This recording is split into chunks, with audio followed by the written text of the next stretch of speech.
Om Ajnanatimirandhasya Jnananjanashalakaya Chakshurunmilitam Yena Tasmai Shri Gurave Namaha Shri Chaitanya Manobhishtam Sthapitam Yena Bhutale Swayam Rupaha Kada Mahyam Dadati Swapadantikam Vandeham Shri Guroho Shri Utapadakamalaam Shri Gurun Vaishnavamscha Shri Rupam Sagrajatam Sahagana Raghunatanvitam Tam Sajivam Sadvaitam Savadhutam Parijana Sahitam Krishna Chaitanya Devam Shri Radha Krishna Padan Saha Gana Lalita Shri Vishakhan Vitamscha He Krishna Karuna Sindho Dina Bandho Jagatpate Gopesha Gopika Kanta Radha Kanta Namostute Tapta Kanchana Gaurangi Shri Radhe Vrindavaneshwari Vrishabhanusute Devi Pranamami Haripriye Vancha Kalpatarubhyascha Kripa Sindhubhya Evacha Patitanam Pavanebhyo Vaishnavebhyo Namo Namaha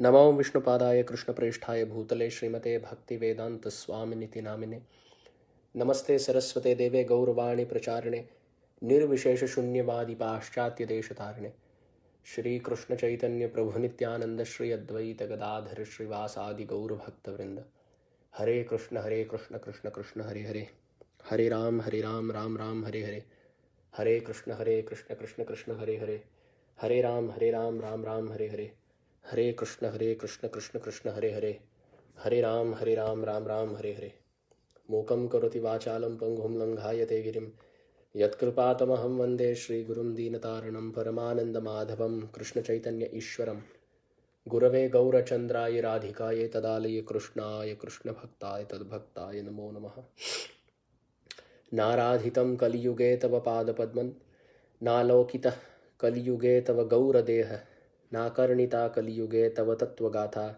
Chaitanya Chandra Bhavata Parivanchitoham. Hare Krishna. So I welcome all the devotees to another session of our study of the Srimad Bhagavatam, very specifically the pastime of Gajendra. This is Canto 8, Chapter 4, entitled Gajendra Returns to the Spiritual World. We are resuming after a few days of break. So now we get back to the purport of text 11 and 12. Shri Shukha Uvacha Evam Shaptva Gato Gastyo Bhagavan Nrupa Sanugaha Indradyumnopi Rajarshi Dishtam Tad Upadharayan Apanna Kaunjarim Yonim Atmasmriti Vinashinim Hari Archananubhavena Yad Gajatve Api Anusmriti. Translation. Shukdev Goswami continued, My dear king, after Agastya Muni had thus cursed King Indradyumna, the Muni left that place along with his disciples. Since the king was a devotee, he accepted Agastya Muni's curse as welcome because it was the desire of the Supreme Personality of Godhead. Therefore, although in his next life he got the body of an elephant, because of devotional service, he remembered how to worship and offer prayers to the Lord. So this is a very brilliant purport. This purport has the solution to life. All problems in life can be tackled with this one purport. So I'll read the purport and then we will have a discussion today on this purport. If you remember last time when we were discussing, we spoke about 5 standout points from this purport that devotees, that we all can seek inspiration and direction. Prabhupada gives us 5 aspects or 5 points or 5 guidance principles, 5 advice points in life as to how to face different circumstantial situations. I hope we all have read this purport. If we have a clue of what is coming. If not, we can read it together now. For those who have just joined us, this is Canto 8, Chapter 4, Text 11-12, purport by His Divine Grace A.C. Bhaktivedanta Swami Srila Prabhupada. This is the unique position of a devotee of the Supreme Personality of Godhead. Although the king was cursed, he welcomed the curse because a devotee is always aware that nothing can happen without the desire of the Supreme Lord. Although the king was not at fault, Agastya Muni cursed him.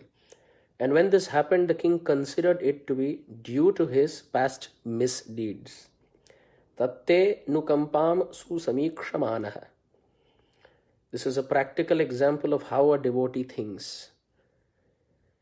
He regards any reverses in life as blessings of the Supreme Personality of Godhead.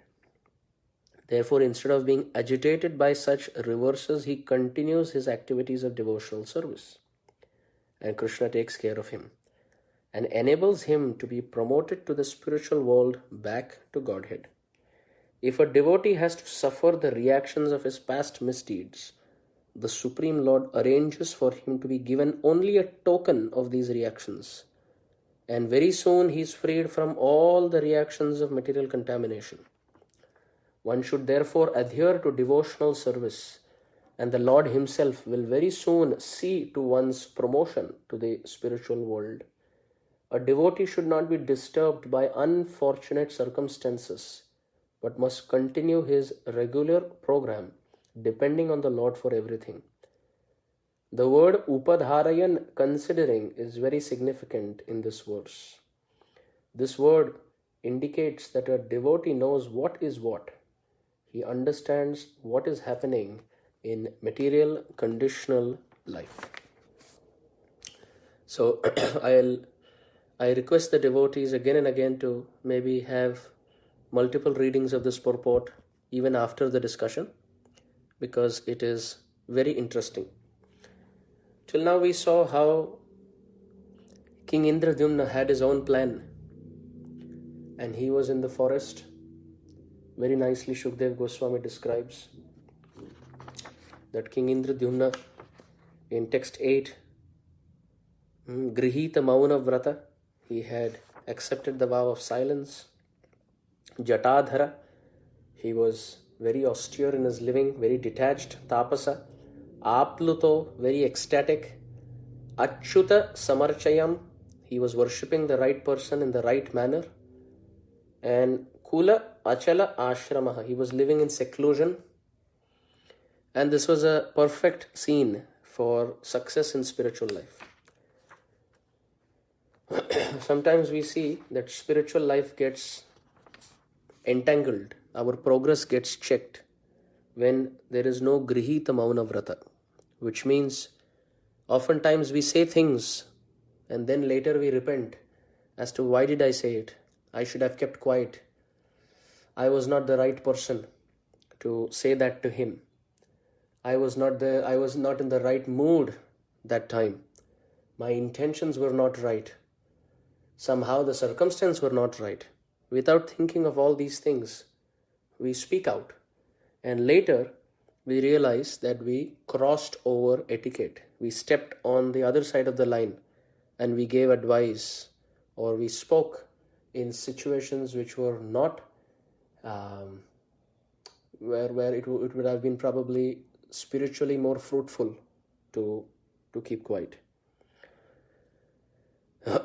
His Holiness Jayadvaita Maharaj, a few days ago, in a question-answer session, was asked about, sometimes, Maharaj, we give advice, we give guidance, we give suggestions, we give instructions, we give,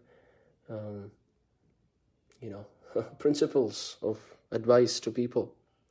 How do we know if we are in the right position to advise somebody or no?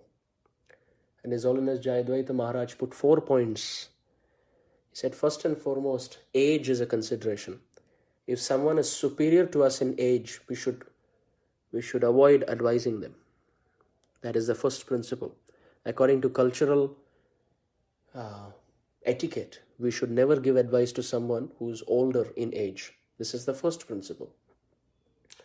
Second point of consideration His Holiness Jayadvaita Maharaj mentioned is the practice of Krishna consciousness. From what time has he been practicing? When did he receive Diksha? And how senior is that person to us? If that person got Diksha before us, has been practicing and chanting Hare Krishna before us, then we should avoid giving advice. This was the second point. The third point was the hunger of that person, the receptibility of that person. How receptive is that person to hear this advice? If that person is not interested, we should not. And fourth and the most important, the spiritual advancement of that person. Sometimes we see people who may have taken diksha after us. For example, there would be someone younger in age, someone who got initiated after us, and they may be very receptive to hear also. So all 3 points have a green tick, which means we can advise. But the fourth point is spiritual standing and advancement.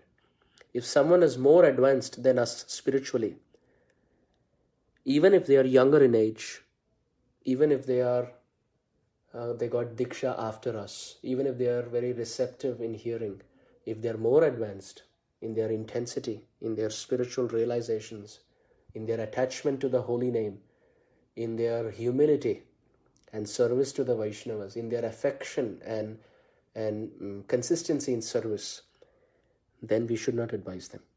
So these are the 4 points. I repeat again: age, diksha, their openness to hear, receptivity to hear, and fourth, their spiritual advancement. So we should not give advice to someone if they're superior and have diksha before us and are more advanced, or if those are not applicable, we should not give advice to someone who's not ready to hear. King Indradyumna had controlled speech, so that was not a problem. And Jatadhara, which means he was very detached. Many times our problem in spiritual life is our material attachments. Or tapasa, third point, we are not very austere enough. One very great soul in Vrindavan, in the Nimbarki Sampradaya, the Kumara Sampradaya, he would sometimes, this is about a few decades ago, he would sometimes on purpose fast for 3-4 days, 2-3 days at least, even up to 4 days, just on water without food. Although there used to be food in the ashram, and in Vrindavan no one goes hungry because there are so many temples, you can beg and eat anywhere. But he was a renunciant, he was a sadhu, he was a Baba. So, but sometimes, although there was prasadam, he would fast for 3-4 days, sometimes on purpose. And he would sleep on the floor, although he had a nice bed. And sometimes he would be sitting in the hot sand of Yamuna, on the banks of Yamuna. So one very sincere student who was serving him and learning from him asked him once, "Hey Sadhu, Baba, why is it that although you have food, sometimes you fast 3-4 days? And although you have a nice bed to rest, you're sleeping on the floor, using your hand as a pillow.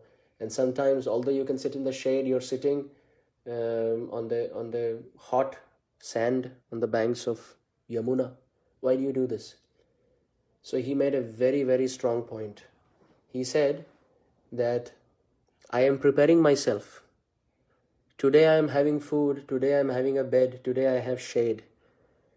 But if my bhajan, my chanting of the holy name, my bhakti is dependent on these circumstantial conditions, then when they are taken away from me, I will become so disturbed that I will not be able to chant the holy name. Today I am getting proper food, so I am chanting properly. But if a day comes in life where 3-4 days I don't get food, because I'm not used to it, my chanting will go for a toss because my body is agitated and affected by the lack of food. Today I have a nice comfortable bed to sleep on. Tomorrow if that is taken away and I have to sleep on the floor, or if I'm kicked out of all the places and I have only the hot sand of the Yamuna to sit and do my bhajan, then I will lose my taste in the holy name because my body is not used to it.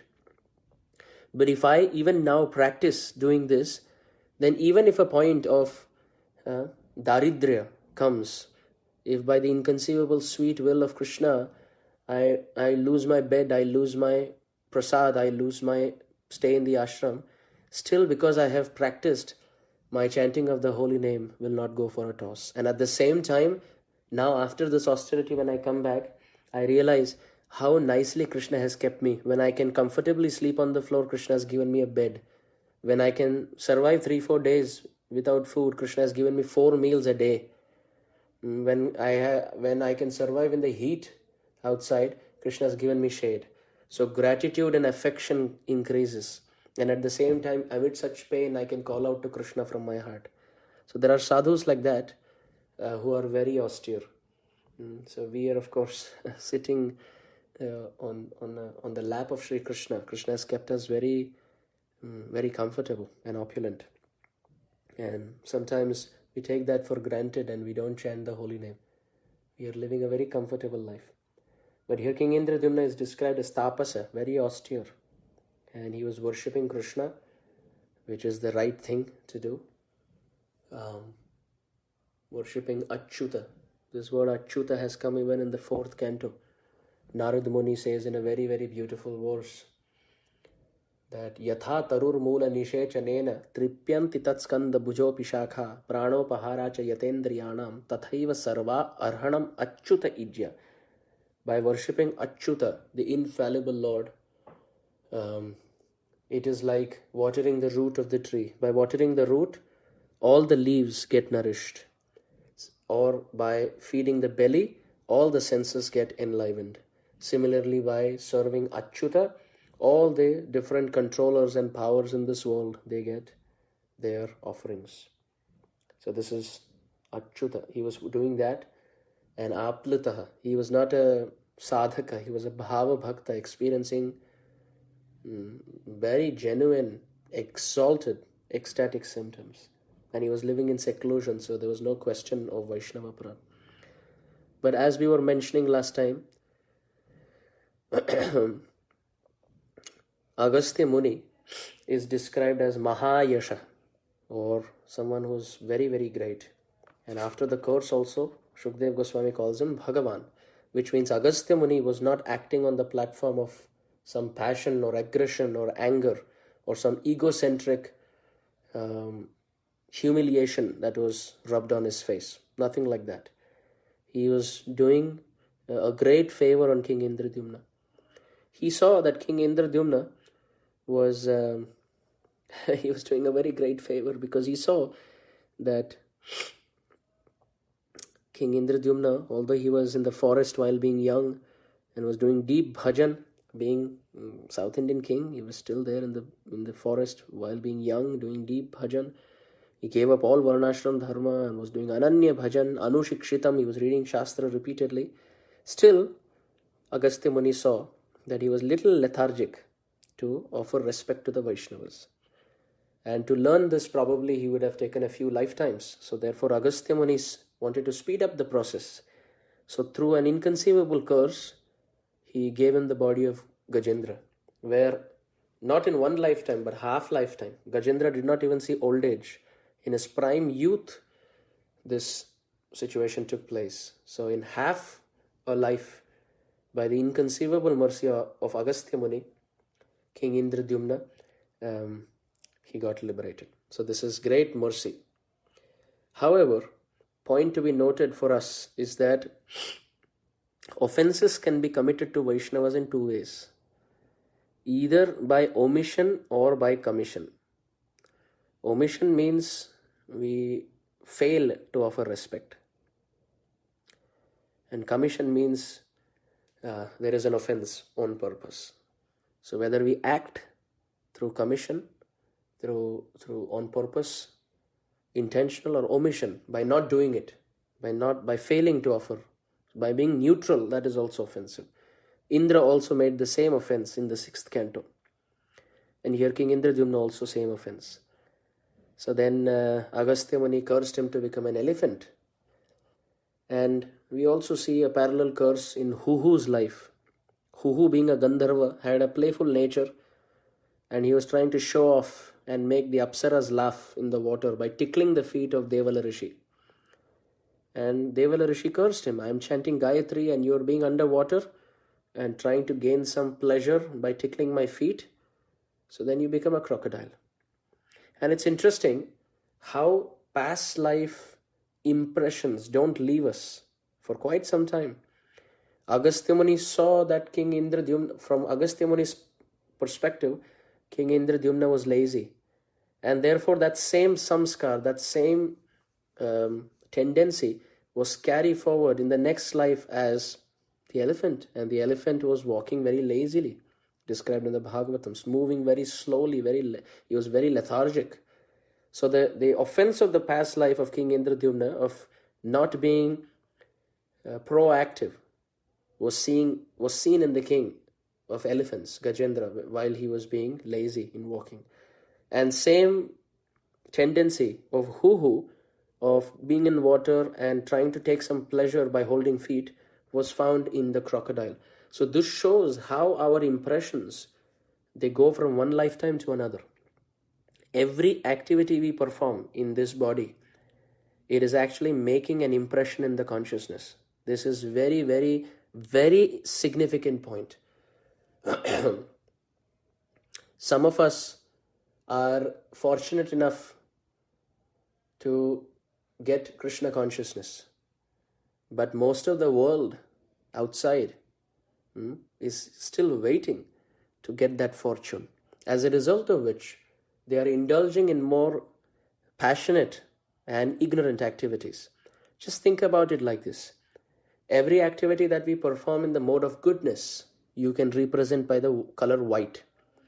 Every activity performed in the mode of passion, you can represent in the color red.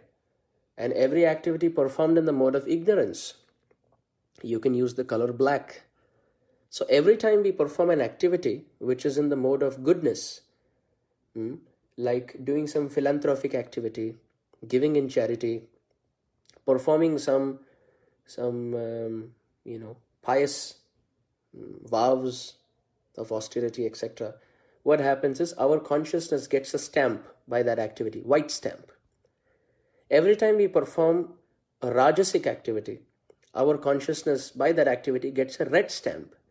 And every time we perform a tamasic activity in the mode of ignorance, our consciousness gets a black stamp. So think about it. Most of our lifetimes in the past, we have had very, very strong red and black stamp marks, impressions in our consciousness, and very little white impressions. Now, this is how these impressions work.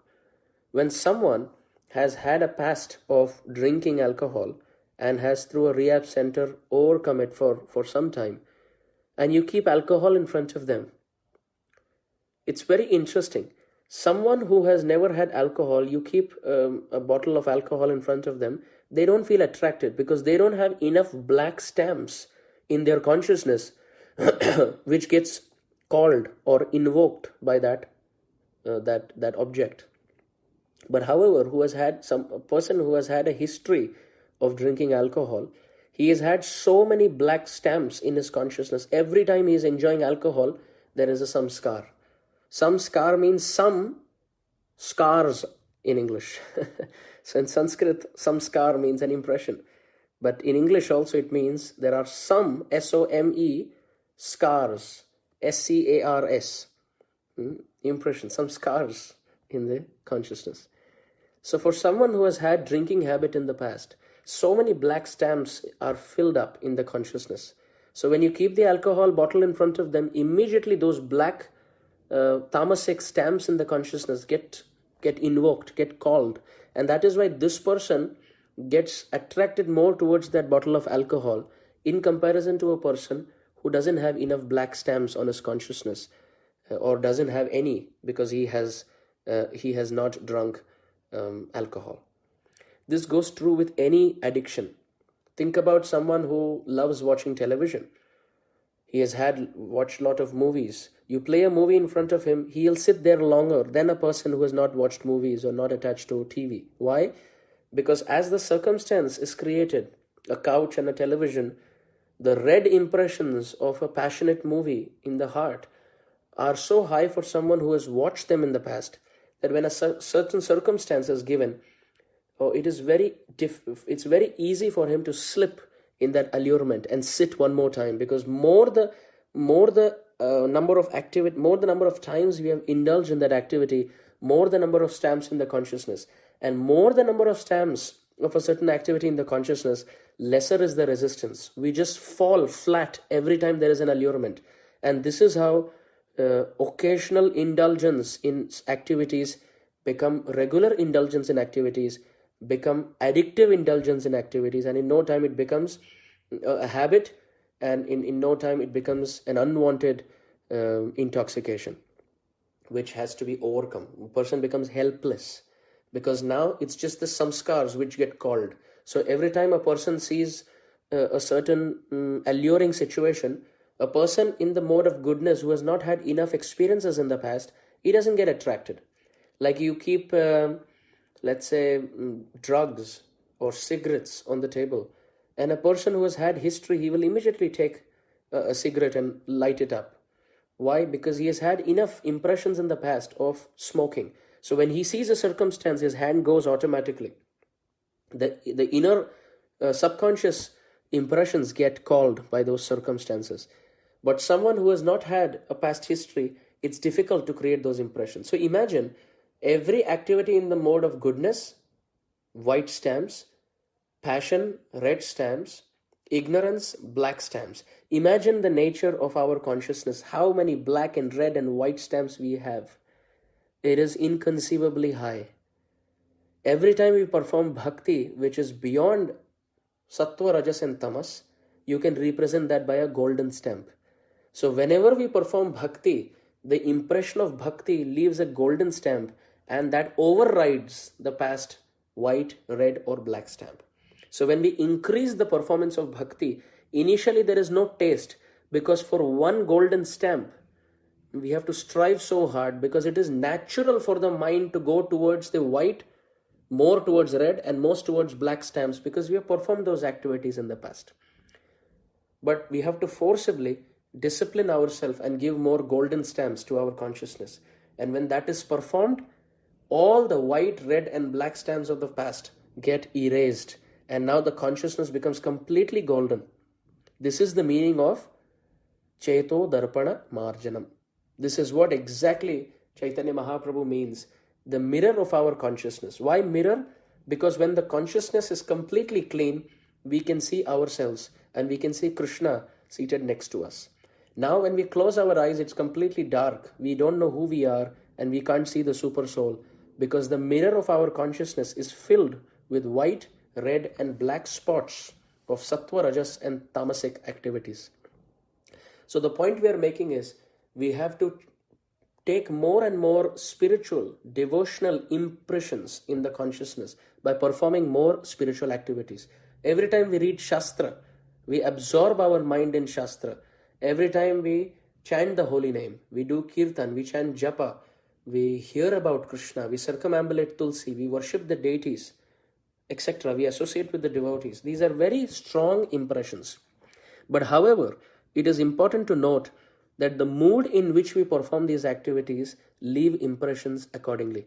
Like for example, if we are chanting the holy name, thinking that by chanting the holy name, I will keep the vow that I have given to my spiritual master.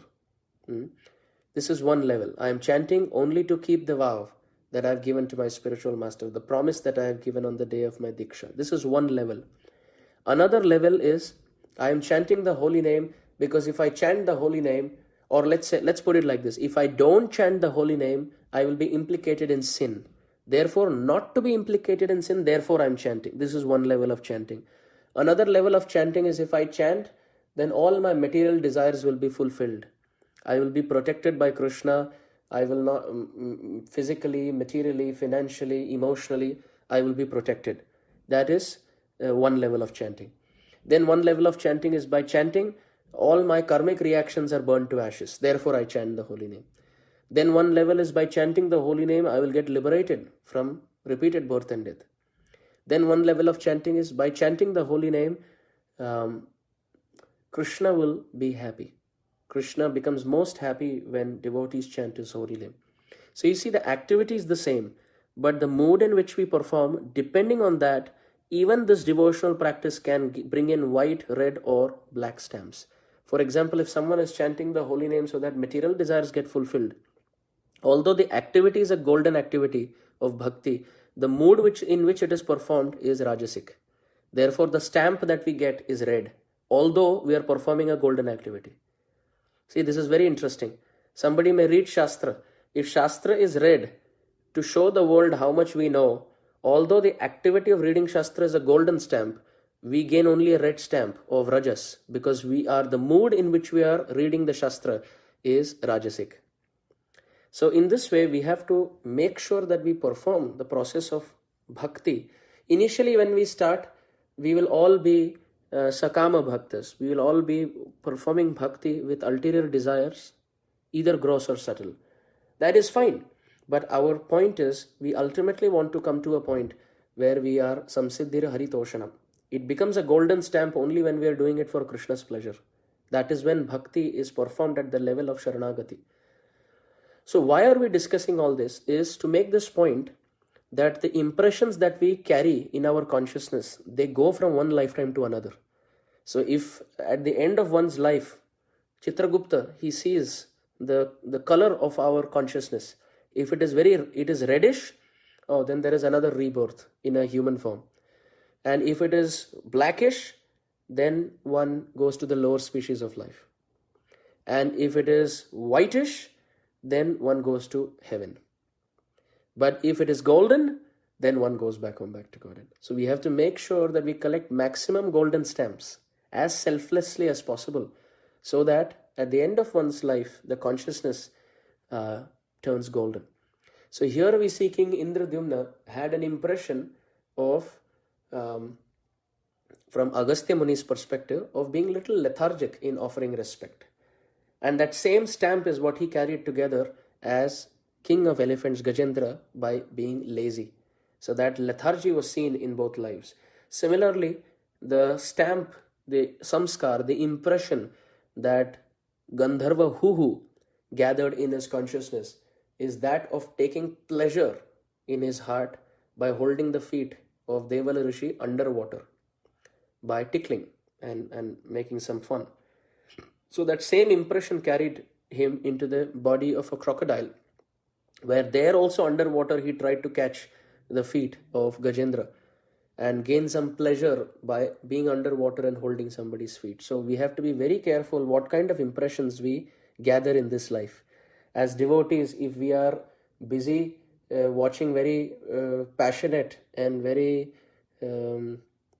unfavorable images, videos, impressions, then they are very, very difficult to overcome. Very, very difficult. One non-Krishna conscious video or non-Krishna conscious viewing can take us about even up to 2 years behind in our bhajan, because those images are so difficult to overcome. Sometimes in our sleep, we see things which are reconstructed things in our sleep, in our dream. And they are oftentimes images which are thrown by our mind. Those are the images. The camera of our mind has caught all these images and pictures, clicked all these pictures through activities, through viewing, through the eyes, through hearing, singing film songs, and eating things which are maybe tasty but not offered to Krishna. So we have to not judge others through these activities. Be very merciful and compassionate on everyone, because everyone is struggling and it's an uphill task to get out of this world. He martyaha paramam hitam shrunutavo vakshami sankshepatah samsararanavam apadurmi bahulam samyak pravishya sthita nana jnanam apasya chetasi namo narayanayityamum mantram sa pranavam pranama sahitam pravarthayadvam muhuhu trishna toye madana pavana dhuta mohormi male daravartat tanaya sahaja graha sanghakulecha samsarakhe mahati jaladav majjatam nastridhaman Padam Boje Varada Bhavato Bhakti Navam Prayacha. King Kulashekara in the Mukundmala Stotra has said that we are all drowning in the vast ocean of samsara. It is filled with waters of material hankering. The waves of illusion are whipped by the winds of lust, and there are whirlpools of wives and vast schools of shark and other sea monsters in the form of our family members. At this point, we should pray to Krishna for a place on the boat of devotion, which is his lotus feet.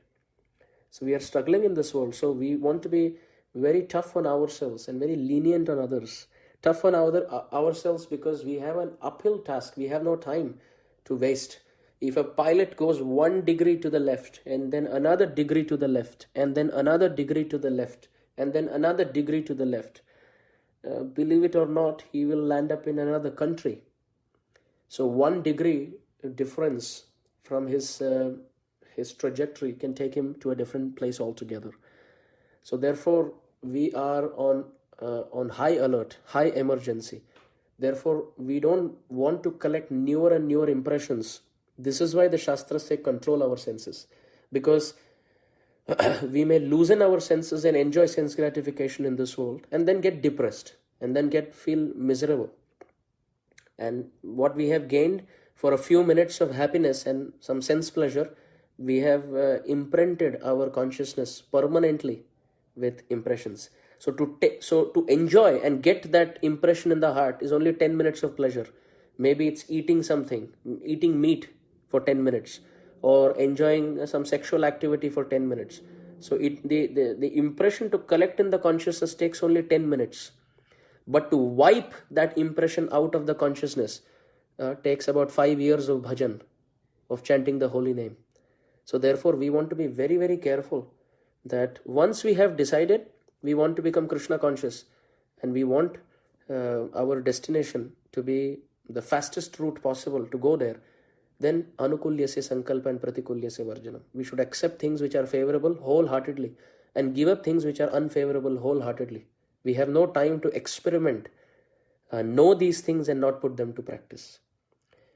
So now, because that samskar is difficult to overcome, Agastya Muni has made a very nice plan of bringing King Indradyumna to this circumstance of being an elephant.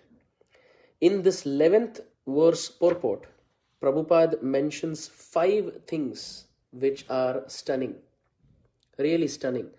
The response of King Indradyumna to this circumstance was certainly stunning. Prabhupada, in the purport of the 11th and the 12th verse in the 4th chapter of the 8th canto, gives 5 points that devotees can meditate upon, especially in reversals in life. Prabhupada mentions that first and foremost, you see, in the 3rd line of the purport, devotee is always aware that nothing can happen without the desire of the Supreme Lord. So the first point to be noted is that everything that happens is Krishna's plan, Krishna's desire. Krishna has desired for me to face this circumstance, and Krishna is my ever well-wishing best friend. If my best friend, my eternal father, sarvayonishu kaunteya murtaya sambhavantyah tasam brahma mahat yonim aham bija pradapita, if my eternal father and my best well-wishing friend has desired something for me, then so be it. So first point is to accept in any circumstance of life that this is certainly Krishna's sweet desire. Even Parikshit Maharaj, when he was cursed, he could have counter-cursed Shringi, he could have even counter-cursed Shamik Rishi. But Parikshit Maharaj accepted the curse. Why? By counter-cursing Shringi, he would have settled scores. But by accepting the curse, he knows now in 7 days he is going to die. So therefore that increases the intensity of bhajan. Parikshit Maharaj tells Shukdev Goswami, Vayam hi dhanyatama loke guropi kshatra bandhava vayam pibam muhutvatta punyam Krishna kathamritam. In Canto 10, Chapter 12, Text 43, Parikshit Maharaj, when asked by Shukdev Goswami, in about 2-3 days you're going to die and you're not eating, sleeping or drinking, how do you feel?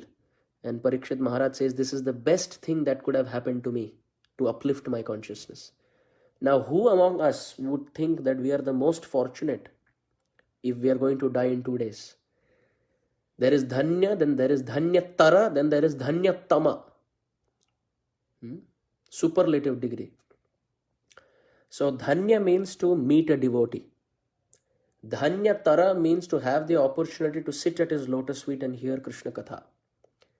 And dhanyatama means to have the opportunity of meeting a devotee, hearing Krishna Katha every day. So because Parikshit Maharaj not just met Shukdev Goswami, heard Hari Katha, but continuously for 7 days, he says, I am not dhanya, I am not dhanyatara, but I am dhanyatama. So This is why in our ISKCON temples, every day, morning and evening, we have hearing. So we are not just with devotees, not just hearing, but we are hearing every day. So Prabhupada has made a house in which we are not just living, but we are Dhanya Tama, most fortunate. So Parikshit Maharaj could see that this was the best thing that has happened to me, and he accepted that as Krishna's desire. Even in the 6th canto, we see Chitraketu Maharaj, very austere and liberated, going on his way back home, back to Godhead. He sees Lord Shiva, the embodiment of devotion, speaking Bhagavatam on the Vyasasan with Mother Parvati seated on his lap. In the assembly are very austere, renounced sages, and Lord Shiva is speaking on the topic of Vairagya, renunciation. So when Chitraketu is getting liberated and he sees Lord Shiva, he smiles and he says, I know Lord Shiva is the authority on renunciation, but it is astonishing that he is speaking Hare Katha on a topic of renunciation in front of renunciants by keeping his wife on his lap. He smiles, Lord Shiva smiles, and it is just a casual, friendly joke. But Mother Parvati, she finds this to be inappropriate. And Chitraketu Maharaj falls at her feet and says, "Oh Mother, I did not say Lord Shiva is inappropriate. I am just saying the example he is setting is inappropriate, as he can swallow poison and be alive. But others who try to imitate him will fall down if they try to copy. So, oh Mother, this is the invocation." And Mother Parvati still takes it and says, "Oh son," addresses Chitraketu and says, "I curse you. May you become a demon." So the reversal that Parikshit Maharaj saw in the prime youth, after seeing Krishna in the womb, who would have thought that this is how his story will unfold? He accepts the reversal. Chitraketu Maharaj accepts the reversal in the same way. He considers this to be Krishna's sweet will. And at that time, Lord Shiva says, "Narayana para sarve na kutaschana bhibhyati swargapa varga narakeshu apitulyartha darshana." That, O Mother Parvati, or O Parvati, this is the characteristic of the great soul. Narayana para sarve, those who are surrendered to Narayana, na kutaschana bibhyati, they don't fear anything.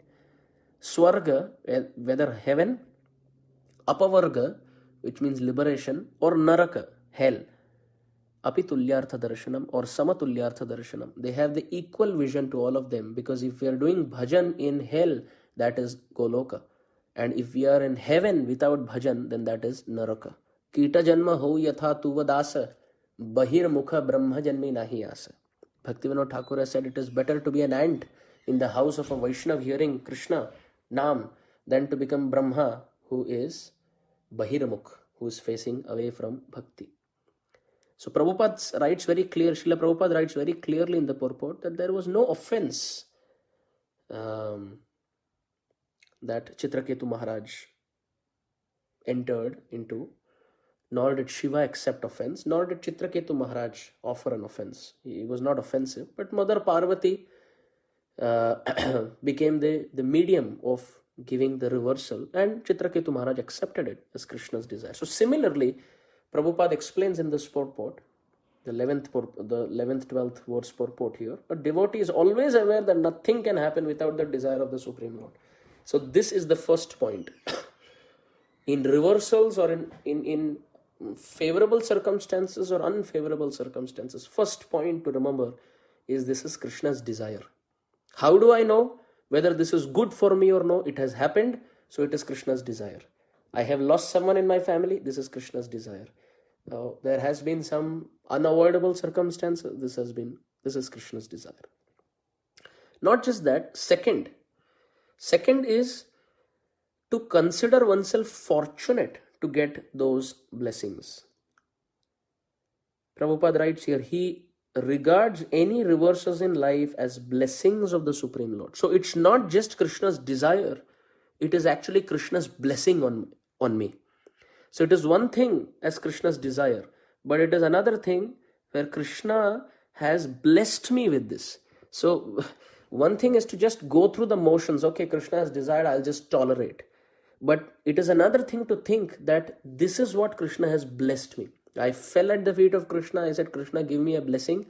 And this circumstance Krishna has flipped and turned and twisted in my life. He has spun the situation in my life as a blessing. This is actually a blessing. This is not a curse. We consider blessings in our life when things happen according to what we want, what we desire. If they happen, if I am wanting a child and I get a child, that is a blessing. So what mind desires, if circumstances fall accordingly, we consider that to be Krishna's mercy. But Krishna's mercy or Krishna's blessings are in circumstances, especially in reversals. We should remember this. This is the second point. First is Krishna's desire in everything that happens. Second, Krishna is actually making me fortunate by blessing me with the circumstance. Now third is interesting. Third is to think that these are actually my own past deeds. This is why this is happening. Krishna is not giving me some extra pain. These are actually my own circumstances. Just like Dhritarashtra, we see in the past there were sinful deeds. He had killed a few creatures, but he did not get reactions immediately because 100 babies were killed. Therefore, Dhritarashtra now took 100 lives to get the spiritual piety to get 100 sons first and then lose them. He did not get reactions the next birth. It took him 100 lifetimes to get the punya to have 100 sons as the Kauravas and then lose them all. So it was his past deeds 100 lifetimes ago. So we don't know which lifetime reactions is yet to fructify. We are at the moment thinking that everything is going good. I am the controller. I am the enjoyer. Everything is going according to my planning. But we are so insignificant. We cannot control anything. One small virus is making the whole world dance on the tip of the toenail. We cannot even control the hair which are turning grey on our head. Our teeth are all wobbling and doubling from its gums and we cannot control. We cannot control anything, including our own body. We can't stop our nails from growing. What can we control? And now we don't even know how many more lifetimes we have before we go to our destination. Which life of the past reactions are yet to fructify, we don't know. So therefore, we must always try to think that situations in life that Krishna has kept us in, they are very, very auspicious and fortunate. And whatever reversals are coming, they are only my past deeds. Krishna is not doing anything unjust here. Aham mamaso patiresha me suto vrajeshwarasya khilavittapasati gopyascha gopa sahagodhanascha me yanmayayetham kumati same gatihi. When Krishna eats dirt in the 8th chapter of the 10th canto and Mother Yashoda looks into the mouth of Krishna, she looks and she finds the whole creation, and then finally she finds Vrindavan, she finds Krishna in the mouth, and there she sees Krishna with his mouth open and Mother Yashoda looking into Krishna's mouth. This Mother Yashoda is looking into Krishna's mouth and finding herself looking into Krishna's mouth there. So at that time she's so bewildered and confused and baffled. Why is this happening? Am I in illusion? Am I sleeping? Is Indra spinning a spell on me? And then finally she comes to this conclusion, Aham mama asau patiresha me suto vrajeshwarasya khilavittapasati gopyascha gopa sahagodhanascha me yan mayayettam kumati samegatihi.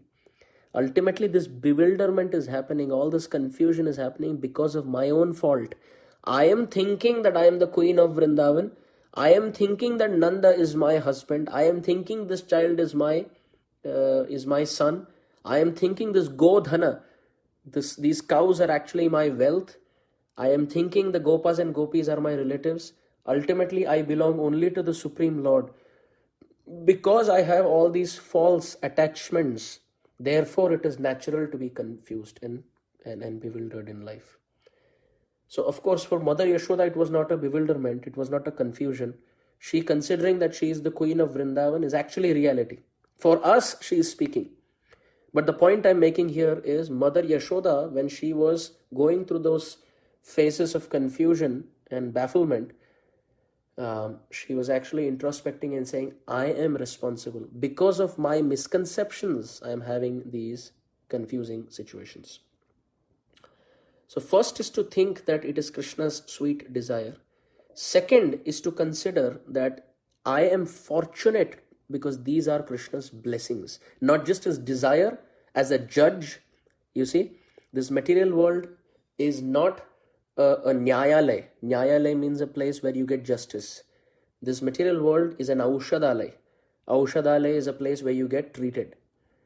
Aushada means medicine. So in a nyayalay, in a court, the judge gives you justice. He puts in his word of justice with his head, right? With his head. He acts as a third party, as an unbiased judge, and he gives what is the best thing at this circumstance. But that necessarily may not be a blessing from his heart, because he does not have a heart-to-heart connection with us.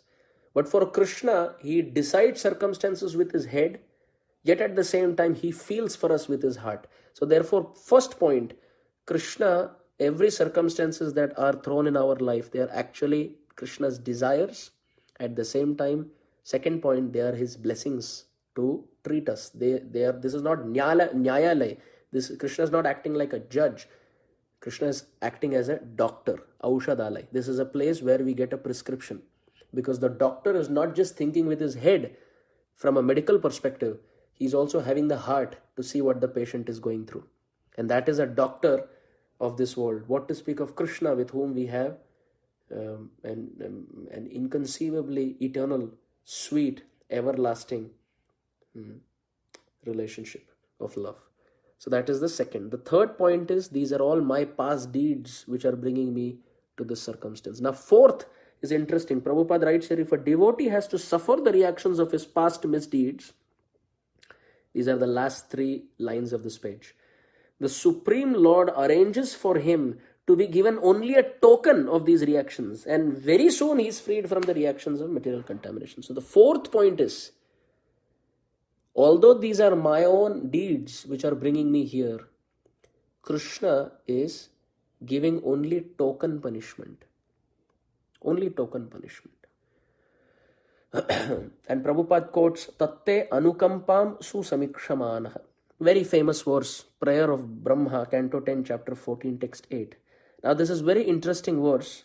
I just want to stress little on the words here. Anukampam.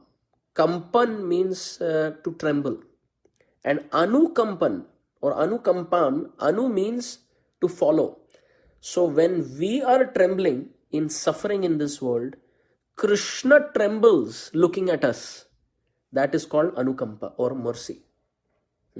When Krishna sees us trembling in pain, he trembles in compassion. So therefore that is called anukampam. Kampan means to tremble, and anu means to follow and tremble in loving in loving attachment to that person. When we see one of our near and dear ones crying, automatically tears come from our eyes because of our affection and attachment to that person. So that is Krishna. So we should see that Krishna is giving circumstance, but the word here, token, only token punishment, that is seen in the word susamikshamanaha. Very interesting. The word iksha means to see. So there are 3 words here. Su, sam, iksha. Iksha means to see. And sam, iksha means to see completely. And su, sam, iksha is to see completely in a very nice way. For example, when someone tells us something, so iksha means to see that he has spoken rudely to me. But sam iksha, completely see, means to think he spoke to me rudely, maybe because I have done something. So that is one level of introspection. And one starts thinking, did I say something to him maybe today, yesterday, maybe last week, did I misbehave with him? This is susamiksha. This is samiksha, sorry. Now when you take this whole concept back in time, susamiksha means maybe I have not done something this week or last year, maybe I have done something last life. This is susamiksha. Tatte anukampam samiksha manaha. Iksha means to see that he is doing something wrong to me. Samiksha.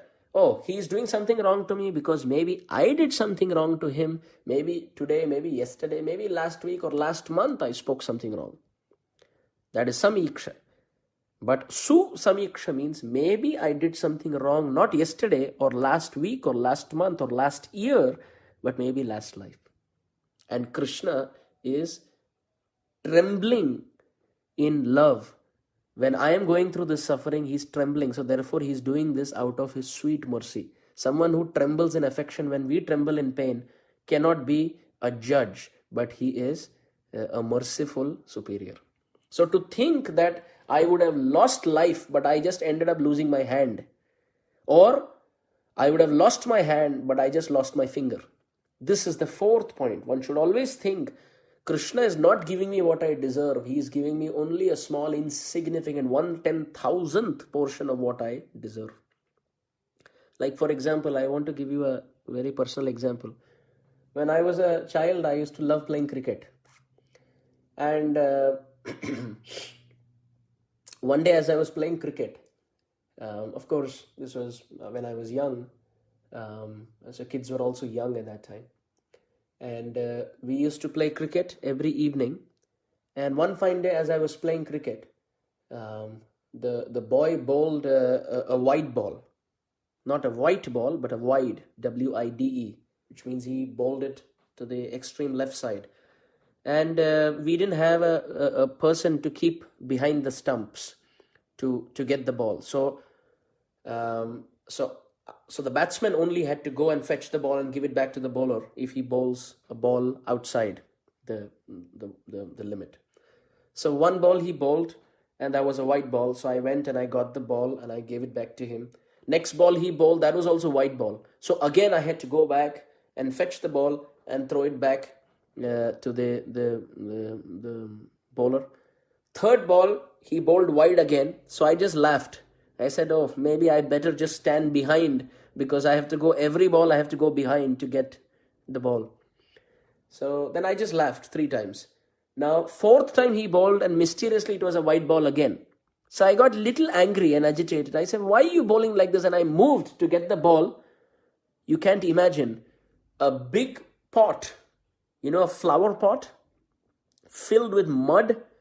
It exactly fell in the place where I was batting.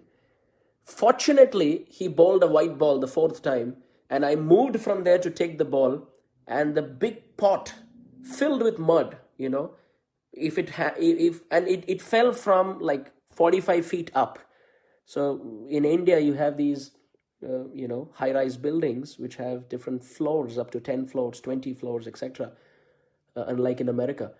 So this was a pot which fell from the 4th floor, and each floor is about 10 feet tall. So about 45 feet high, and a full pot filled with mud.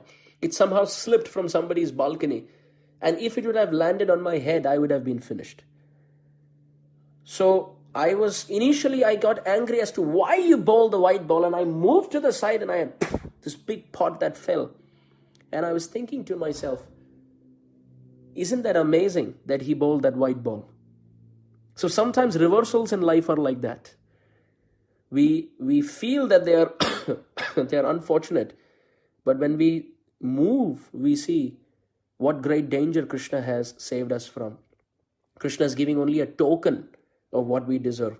Maybe I deserved the pot to fall on my head by past karmic reaction, but Krishna was so kind to make that person bowl a white ball, so that I moved from that place. And then I realized that that pot actually fell in the same place where I was standing. So I was saved. So Krishna had that pot fall, but he didn't have it fall on my head. He just gave me a hint. Look, this was your past karma, but I'm just giving you a token by making that pot fall next to you to make you realize that I'm saving you. So this is the fourth point. We can see that Krishna is only giving a token punishment to what we actually deserve. We should have deserved something more, but always Krishna protects us and he gives us something very insignificant. And fifth and the most important point now to remember, Prabhupada is explaining. Most important point to remember. One should always think that this circumstance is what I need at the moment as the fastest way to purify my heart to go back to Krishna. This is most needed for me at the moment. This is what I need. I don't get as purified by doing other favorable comfort zone services as much as I get purified by this reversal. So one devotee, one grihastha,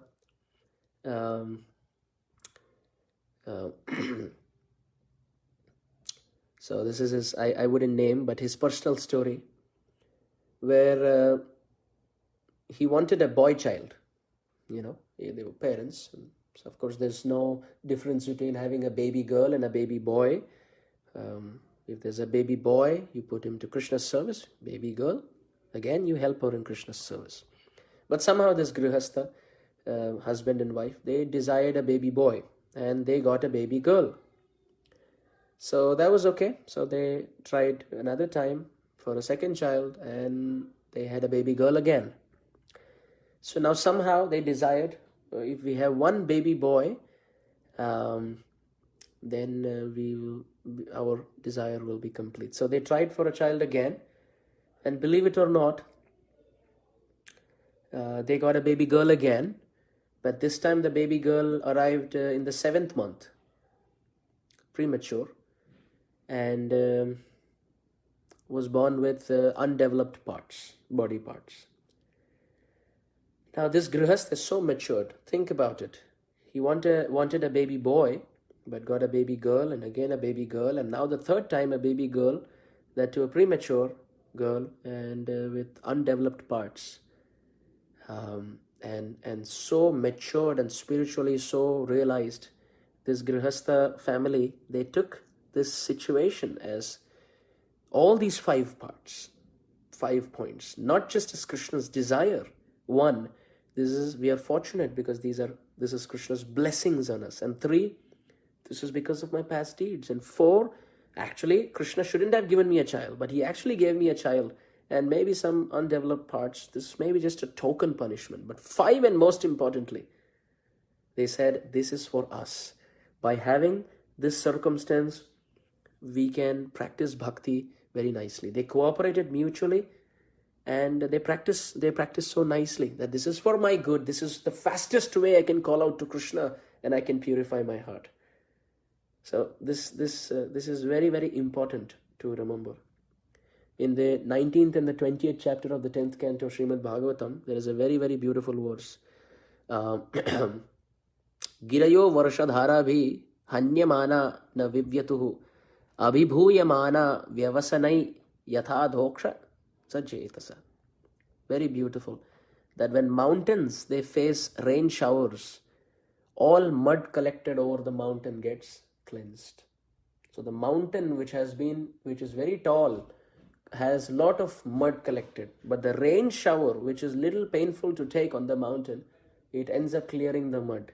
So therefore we should think that all situations that come in our life, they are actually like rain showers to clear the mud of our contaminated consciousness. These 5 points we should remember. This is Krishna's desire. Prabhupada has given in this purport, these 5 points. Very brilliant purport. This is how the Bhaktivedanta purports are hope-giving and guiding us, guiding principles in life.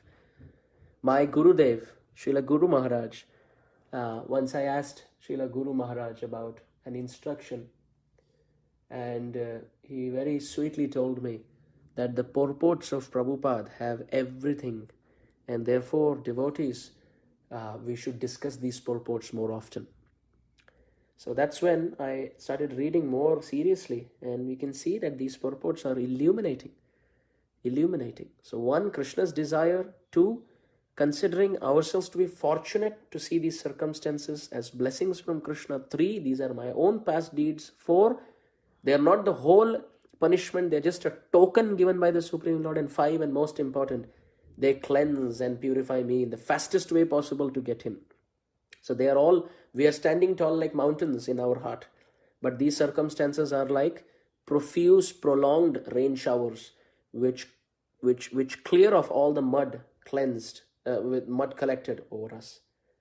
Nowadays people see, they check the baby. If it's a baby, is a baby girl, it's really unfortunate, really, really unfortunate. If they see it's a baby girl, then they just abort the baby. If the doctor says, actually that baby may have some deformities, then abort the baby. Is this some tomato or is this some orange or apple that you want to just cut whenever we want or squeeze and make a juice out of it? This is a living being, for Krishna's sake, in the womb. So hats off to this grihastha that I'm referring to, who took it as Krishna's desire and so beautifully expressed this in a class and said this was how we went through, but how the purports of Prabhupada and the Krishna conscious principles, gave us this faith. Maybe we would have suffered something else in the future, but Krishna gave us a very beautiful child and gave us an opportunity to call out and think that this is for my good. Therefore the Puranas say, Maha vipattau samsare yah smaret madhusudana vipattau tasya sampatti bhavet ityaha shankaraha. That Maha vipattau samsare, in this world, amidst great suffering, yah smaret madhusudana, he who remembers Madhusudana Shri Krishna, vipattau tasya sampatti. That unfortunate vipatti situation becomes sampatti. That becomes the source of greatest auspiciousness. So the principle is very simple. Whether it is happiness or distress, we have to remember Shri Krishna and chant the holy name. There is no other response. So therefore, with these 5 points that Prabhupada is given, we see that King Indra, King Indradyumna's response was stunning. He did not give up his seva. Even after Agastya Muni cursed him, he did not get depressed. Prabhupada writes that also in the purport. See, the last 4 or 5 lines, Prabhupada says, one should therefore adhere to devotional service and the Lord himself will very soon see to one's promotion. A devotee should not be disturbed by unfortunate circumstances but must continue his regular program depending on the Lord. So this was King Indradyumna's response. He did not give up his seva. He was fixed up, undisturbed. He was fixed up. He accepted Agastya Muni's situation which externally seemed to be unfavorable, but he continued his service to his deities as he was doing before. In the Chaitanya Charitamrita we see when Chaitanya Mahaprabhu refused to give darshan to Maharaj Prataparudra. Papi niche uddharite tara avatar, jagaye madhaye teho karila uddhar, Prataparudra chadi karibe jagata nistar, ei pratigya kari yachen avatar. Very wonderfully Maharaj Prataparudra is speaking. He is saying, Papi niche uddharite tara avatar. Oh Mahaprabhu, you have appeared to uplift Papi niche, sinful and those who are fallen in consciousness. Papi niche uddharite, to uplift the fallen and sinful, tara avatar. You have appeared. Jagaye madhaye teho karila uddhar, and this is why you have uplifted Jagaye and Madhaye. Prataparudra chadi karibe jagata nistar, ei pratigya kariya chen avatar. Is this what vow that you have taken? That I will uplift the whole world, but I will not give mercy to Maharaj Prataparudra. Is this, so Maharaj Prataparudra is speaking to Mahaprabhu. Ei pratigya kariya chen avatar. Is this how you have incarnated? That karibe jagata nistar, I will uplift everyone, but Prataparudra chadi, I will give up Prataparudra. At this point, Prataparudra Maharaj, as he is speaking to Mahaprabhu, saying that you are not giving me mercy, you are giving mercy to Jagaye Madhaye, seems like you have taken a vow that I will uplift the whole world except Prataparudra. So Prataparudra Maharaj says, if you have taken a vow like that, I will also take up a vow. तार प्रतिज्ञा मोरे न करीबे दर्शन, मोर pratigya taha vina chhadiba jivan. That tara pratigya, if you have taken this pratigya, more na karibe darshan, that you will not give me darshan, then more pratigya taha vina chhadiba jivan. Then I also take this pratigya that I will give up my life, but I will not leave your lotus feet. You see, this is very, very important point. I will not give up looking for your mercy. I am ready to die, but I will not change my direction of service. I will keep looking towards you with steadfastness. So here King Indradyumna is also of that mood that I will accept the curse or some blessing, whatever it may be, but I will continue my service at all odds, against all decisions. Jananivas Prabhu and Pankajangri Prabhu were once asked, so many things have happened in Mayapur. People have joined, people have left, there has been terrorist attacks, there have been change in policies. So many things have happened, but both of you have been serving in Mayapur Dham for more than 40 years. What is the secret for this steadfast service, of continuing service at all odds? So Jananivas Prabhu and Pankajangri Prabhu mentioned that laws are made by the GBC and other superiors, and we completely agree to those laws because they have thought and they have pronounced these laws. People come and people go, situations come and situations go, but we should never be too happy with a favorable situation and too sad with an unfavorable situation that it takes us away from Krishna. Too happy that I forget to serve, and too disgusted and depressed that I forget to serve. I don't want to serve. So both the brothers said, transcendental twin brothers said, that whether it is happiness or distress, griheva vaneti take ha gauranga bole dake, narotama mage tara sange, sukhe thako, dukhe thako, bol hari bol. Sukhe dukhe bhole nako, vadane hari nama bolore. So many different words are there for the same point, that we focus on bhakti. Both brothers said, both transcendental twin brothers said, that we focus on bhakti and not problem solving. Situations will come and situations will go. They are like seasons. So we won't give up our service at any condition. So King Indradyumna had this principle. He accepted these 5 points of this purport. He saw it as Krishna's desire, etc. And now his response is phenomenal, that he won't give up the service. At the same time, he is undisturbed, without having any malice towards Agastya. He is not holding any malice in his heart against Agastya Muni. And at the same time, Prabhupada mentions a very beautiful program of, very beautiful point of depending on the Lord for everything. That is Prabhupada's concluding words here. So that was King Indradyumna's response, that he was depending on Krishna. Let Krishna help me. The department of remembrance is the monopoly of Krishna. We cannot practice and say, okay, let me remember now. It doesn't work like that. We can be sincere in our sadhana. We have authority over our work, but not over the fruits, the results. So whether or not we remember Krishna, that is the department of remembrance, is the monopoly of the Lord. All that we can do is tolerate and sincerely carry on and depend on Krishna, that he will help me wherever I go, whichever circumstances I may be in, Krishna will help me. So in this way, King Indradyumna Maharaj, he accepted these 5 points that Prabhupada has listed in beautifully in the purport, and he continued his service. 1, 2, without any malice to Agastya, and 3, depending on Krishna. May Krishna remind me in all circumstances that I must remember him. So in this way, this was the mood. So time's up. We meet tomorrow again from 7 to 8 in the evening Eastern Standard Time here, and we will see what is to flow in continuation after this. Gaur Premanande Hari Hari Bol. Srila Prabhupada ki Jai.